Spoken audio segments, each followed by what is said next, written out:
نحمده ونصلي على رسوله الكريم اما بعد اعوذ بالله من الشيطان الرجيم بسم الله الرحمن الرحيم الحمد لله رب العالمين الرحمن الرحيم مالك يوم الدين إياك نعبد وإياك نستعين اهدنا الصراط المستقيم صراط الذين أنعمت عليهم غير المغضوب عليهم ولا الضالين آمین صدق اللہ العظیم۔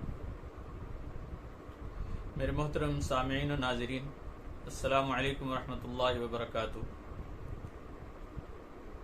سورہ فاتحہ کی تفسیر جاری تھی۔ ابتدائی 3 آیات پر کچھ تفسیر بیان ہو چکی تھی۔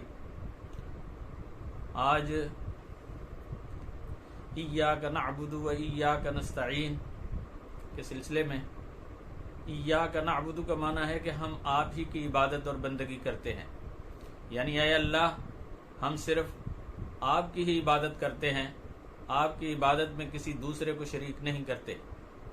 اسی طرح ایاک نستعین اس کے معنی ہوں گے کہ ہم صرف آپ ہی سے مدد مانگتے ہیں، کسی دوسرے در پر جا کر مدد نہیں مانگتے۔ اے اللہ ہم آپ کے سوا کسی دوسرے کو مشکل کشا نہیں مانتے، ہر مشکل گھڑی میں صرف آپ ہی ہماری مدد کر سکتے ہیں۔ تو خلاصہ یہ ہے کہ ایک بندہ اپنے اللہ سے اس بات کا اقرار کرتا ہے کہ اے اللہ ہم نہ تو کسی کے سامنے اپنا سر جھکا سکتے ہیں اور نہ سر جھکائیں گے، نہ آپ کو چھوڑ کر دوسروں سے مدد مانگیں گے، ہم آپ ہی کی عبادت کرتے ہیں اور آپ ہی سے مدد مانگتے ہیں۔ تو یہی وہ توحید خالص ہے جس پر چلنے کا قرآن کریم اور احادیث ہم سے مطالبہ کرتے ہیں۔ نعبد ہم عبادت اور بندگی کرتے ہیں، یعنی اے اللہ ہماری ساری عبادتیں صرف آپ کے لیے ہیں، ہم آپ کے سوا نہ تو کسی کے سامنے اپنا سر جھکاتے ہیں اور نہ آپ کا در چھوڑ کر کسی اور در کی تمنا رکھتے ہیں۔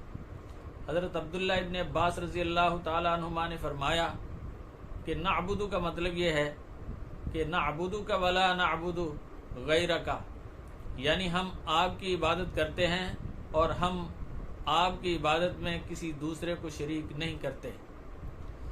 جہاں عبادت کا اعلیٰ ترین مفہوم نماز پڑھنا ہے، وہیں اللہ اور رسول صلی اللہ علیہ وسلم کے بتائے ہوئے تمام قوانین اور احکامات اور اللہ اور اس کے رسول صلی اللہ علیہ وسلم کی تعلیمات پر اللہ تعالیٰ کی رضا اور خوشنودی کے ساتھ عمل کرنا بھی اسی معنی میں آتا ہے۔ مطلب یہ ہے کہ اپنی زندگی کو اللہ اور اس کے رسول کے حکموں کے مطابق گزارنا، یہ بھی بالکل عین عبادت ہے نماز کی طرح۔ اس کے بعد ہے نستعین۔ نستعین کا معنی ہے کہ ہم مدد مانگتے ہیں، یعنی اے اللہ ہمارا کام چھوٹا ہو یا بڑا، اس کے پورا ہونے میں ہم صرف آپ سے ہی مدد مانگتے ہیں، آپ ہی ہماری مدد فرمائیں گے، آپ ہی کی توفیق ہمارے ساتھ شامل حال رہی تو ہمارے سارے کام بالکل صحیح اور درست ہو جائیں گے۔ ہم آپ سے ہی اطاعت اور فرما برداری کی توفیق مانگتے ہیں، ہم آپ ہی کے در کے بھکاری ہیں، ہماری عاجزانہ درخواست ہے کہ آپ ہم پر مہربانی فرما کر زندگی کے ہر معاملے میں ہماری مدد فرمائیے۔ اہدنا الصراط المستقیم۔ اہدنا کا معنی ہے کہ ہمیں ہدایت دے دیجئے، ہمیں راستہ دکھا دیجئے، ہمیں منزل تک پہنچا دیجئے۔ تو ہدایت کے معنی ہے راستہ دکھانا، راستے پر چلانا، جو بھی منزل مقصود ہو اس تک پہنچا دینا۔ ایک مومن ہر وقت سیدھے اور سچے راستے تک پہنچنے کی درخواست کرتا ہے، کیونکہ زندگی میں خطرناک موڑ آتے رہتے ہیں۔ اگر اللہ کی مدد شامل حال نہ ہو تو قدم قدم پر بہکنے اور پھسلنے کا اندیشہ لگا رہتا ہے۔ نفس اور شیطان انسان کو بہکانے اور ڈگمگا دینے کے ہزاروں دلکش راستے دکھاتے رہتے ہیں۔ اس لیے اس ہدایت اور رہنمائی کی آرزو ہر دل میں ہر آن رہنی چاہیے، جو صرف اللہ نے اپنے دست قدرت میں رکھی ہے۔ الصراط المستقیم یعنی سیدھا اور سچا راستہ، صراط مستقیم۔ ایک مومن اپنے اللہ سے یہ درخواست کرتا ہے کہ الہی ہمیں وہ سیدھا اور سچا راستہ دکھا دے جس میں آپ کا فضل و کرم شامل ہو، یعنی نیک اور برگزیدہ ہستیوں کا راستہ، ثابت قدمی اور صبر و تحمل کا راستہ، کامیابی کا راستہ، راستے کی وہ توفیق جو ہمیں اس دنیا اور آخرت میں نجات عطا کر دے اور منزل مراد تک پہنچا دے۔ انعمت علیہم، اس کا مطلب ہے کہ جن لوگوں پر آپ نے انعام کیا، کرم کیا۔ ایک بندہ اللہ سے درخواست کرتا ہے کہ ہمیں اس راستے پر چلائیے جو آپ کا پسندیدہ راستہ ہے، وہ راستہ نہیں جسے ہم سیدھا راستہ سمجھتے ہیں، کیونکہ دنیا میں ایسا کون آدمی ہے یا ایسی کون سی جماعت ہے جو اپنے آپ کو صحیح نہ سمجھتی ہو۔ ہر ایک یہ سمجھتا ہے کہ میں نے جس راستے کو اختیار کیا ہوا ہے وہی سیدھا اور سچا راستہ ہے۔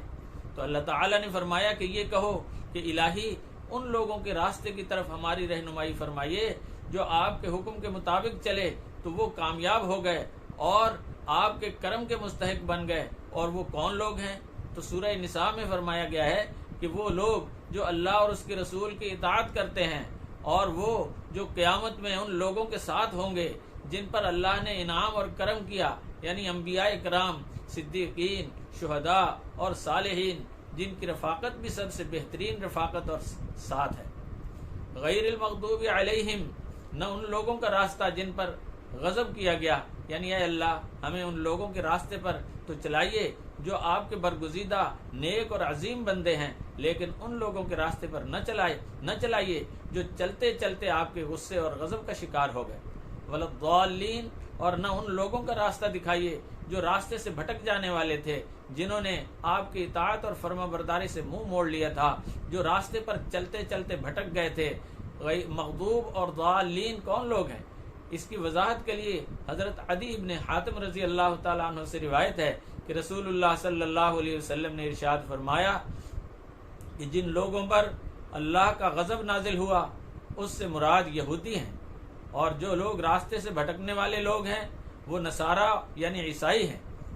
علماء اور مفسرین نے مغضوب اور ضالین میں تمام کفار اور مشرکین کو شامل کیا ہے، اور تمام اللہ تعالیٰ کے نافرمانوں اور بدعتیوں کو بھی شامل فرمایا ہے۔ یہودیوں کا سب سے بڑا جرم یہ تھا کہ انہوں نے حضرت عزیر علیہ السلام کو جو اللہ کے پیغمبر تھے ان کو اللہ کا بیٹا بنا ڈالا۔ اسی طرح ہر نعمت پر شکر ادا کرنے کے بجائے ناشکری کی روش اختیار کی، اس لیے اللہ کا غضب اور غصہ اس قوم کے اوپر نازل ہوا۔ نصارہ یعنی عیسائیوں کا جرم یہ تھا کہ انہوں نے اللہ کے پیغمبر حضرت عیسیٰ ابن مریم علیہ السلام کو اللہ کا بیٹا ثابت کرنے کی ناکام کوشش کی تھی، اور پھر بدعتوں اور گمراہیوں اور رسموں میں اس طرح پھنس گئے کہ انہوں نے اپنے بزرگوں اور راہبوں کو معبود کا درجہ دے دیا، اور راہبوں نے جس چیز کو حرام یا حلال کر دیا نصارہ نے آنکھ بند کر کے اس کو حرام اور حلال سمجھ لیا۔ تو ان جہالتوں اور بدعتوں کی وجہ سے وہ اپنے راستے سے بھٹک کر اللہ کی رحمت سے دور ہو گئے۔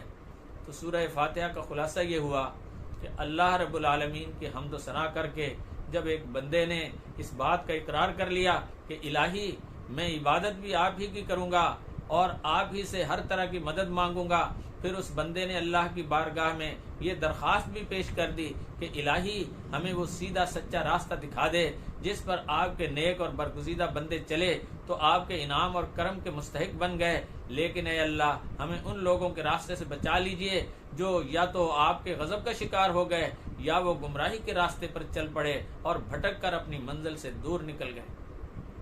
تو جب بندے نے اللہ سے یہ درخواست پیش کر دی تو اللہ تعالی نے پورا قرآن کریم سامنے رکھ کر فرما دیا کہ اے بندے تو جس سیدھے سچے راستے کی طلب کر رہا ہے وہ میرا کلام یعنی قرآن مجید ہے۔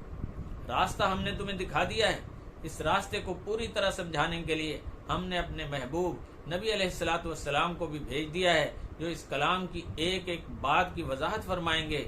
وہ جس طرح تمہارا ہاتھ پکڑ کر لے چلیں اسی طرف چلو اور اس طرح تم اپنی منزل اور مراد کو پالو گے۔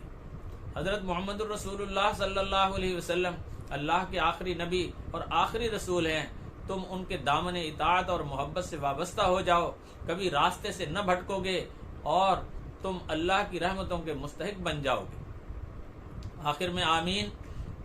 سورہ فاتحہ جب ختم ہو جائے تو سنت طریقہ یہ ہے کہ آمین کہی جائے، جس کا ترجمہ ہے کہ اے اللہ ایسا ہی ہو جیسی دعا کی گئی ہے، حضرت ابو ہریرہ رضی اللہ تعالیٰ عنہ سے روایت ہے کہ رسول اللہ صلی اللہ علیہ وسلم نے ارشاد فرمایا، جب امام نماز پڑھاتے ہوئے وَلَضَّالِّينَ کہے تو تم آمین کہو، کیونکہ اس وقت فرشتے بھی آمین کہتے ہیں، اور جس شخص کی آمین فرشتوں کی آمین سے مل گئی تو اس کے گزشتہ گناہ معاف ہو جائیں گے۔ تو اللہ تعالی ہم سب کو صراط مستقیم پر چلنے کی توفیق عطا فرمائے، اور انبیاء کرام، صدیقین، شہداء اور صالحین جیسے مقبول بندوں کا ساتھ عطا فرمائے، اور ہمیں مقبول بندوں کے راستے پر چلنے کی توفیق عطا فرمائے۔ آمین۔ وآخر دعوانا ان الحمد للہ رب العالمین۔